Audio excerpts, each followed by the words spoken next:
সবাই পোস্ট দেয়, সাপোর্ট দেখায়, অথচ দেখা যাচ্ছে যে আমাদের কোনো পদক্ষেপ নেই, কোনো মানববন্ধন করে ধরে জমা আছে, মানুষ কিন্তু আসতে চায় না, সবাই এখানে অনলাইনে সাপোর্ট দেখায়।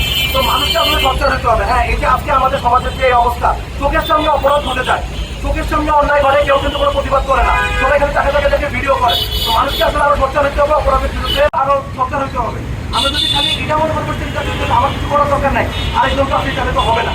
এভাবে মানে আমার প্রশ্ন হচ্ছে, এভাবে আর কয়টা রামিসার মৃত্যু হইলে বা কয়টা রামিসা পাওয়া গেলে মানুষ এখানে চলে আসবে? এর জন্য আমাদেরকে মানব বন্ধন কেন করতে হবে, আমাদেরকে কেন রাস্তা দেখাতে হবে? এটা তো আমাদের রাষ্ট্রের নিশ্চিত করা উচিত না? এটা তো নিশ্চিত করা উচিত আমরা কিছু বিষয়টা পাই।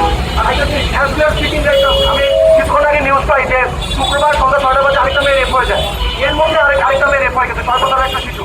চিন্তা করেন দেশের কি অবস্থা। আমরা তাহলে মানে আমরা কেমন একটা দিতে পারছি, অন্য সন্তানদের জন্য দেশটা একটা জাহান্নাম হয়ে যেতেছে। আমাদের দেশে কোনো মানে কারো কোনো সিকিউরিটি নেই, ছেলে হোক মেয়ে হোক। মানে আজকের আমি কালকে কে, আর কয়টা দিন লাগবে এই জিনিসগুলো সমাধান আসছে? তো পৃথিবীতে আমাদের দাবি একটাই যে সরকার এটা নিয়ে একটা কঠোর একটা ব্যবস্থা করুক, যে জনগণের যানবাহনের নিরাপত্তা যেন নিশ্চিত হয়, কারণ এখানে আমরা কেউই সুরক্ষিত না।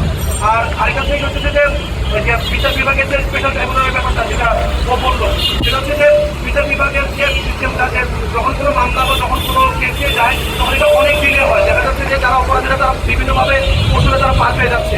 যদি একটা স্পেশাল ট্রাইব্যুনাল থাকে যেখানে কেসগুলোকে হ্যান্ডেল করা হয় এবং স্বল্প সময়ের মধ্যে, তাহলে এটা খুব ভালো হয়। সেটা হচ্ছে আপনার ব্যক্তিগত ইচ্ছা বা আপনার ব্যক্তিগত মোরালের দিক থেকে আপনি বিবেচনা করবেন, কিন্তু প্রতিটা মানুষের মধ্যে যেমন ভালো দিক আছে, খারাপ দিকও আছে।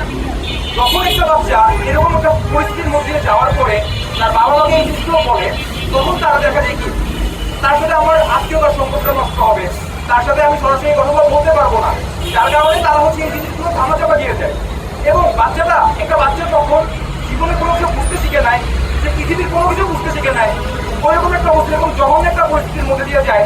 এবং তার বাস্ট যে সাপোর্ট সিস্টেম তার কাছে এসে যখন সেফটি পিক করে, সেখানে সে যখন ডিফিউজ হয়ে যায়, তারপরে সে বাকি পৃথিবীর কাছ থেকে তার জীবনটা সে কি আশা করতে পারে? তারপরে দেখা যায় সে হচ্ছে হয়রানি শিকার হতে থাকে, কিন্তু এটা বলার সাহস পায় না, কারণ তার প্রথম যে সিকিউরিটি হওয়ার কথা ছিল তার বাবা মা, সেখানেই সে আশ্রয় পায় না। তো কার কাছে সে জাস্টিসে আশা করতে পারে? তো আমি মনে করি যে এখানে আমাদের পরিবারগতভাবে, আমাদের পরিবারগত দিক থেকে আমাদের সচেতন হওয়া উচিত, যে আমার ফুফা হতে পারে, আমার মামা হতে পারে, কিন্তু তার সাথে যে আমার বাচ্চা সেফ, এটা আমি কখনো মনে করবো না। সে ভালো হতে পারে, সে যে কখনো খারাপ হয়ে যাবে না, তার মাধ্যমে যে কখনো খারাপ কোনো কিছু হবে না, এটা নিয়ে অন্ধবিশ্বাসটা রাখা যাবে না।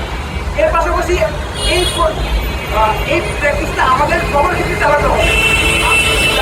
বিশ্বাস করা যাবে না, তার মধ্যে ভালো আছে খারাপ আছে, কিন্তু হবে। আমি মনে করি যে এইভাবে যদি আমরা চলতে পারি, তাহলে আইন আদালত স্টেপ নিতে নিতে অনেক টাইম লেগে যাবে।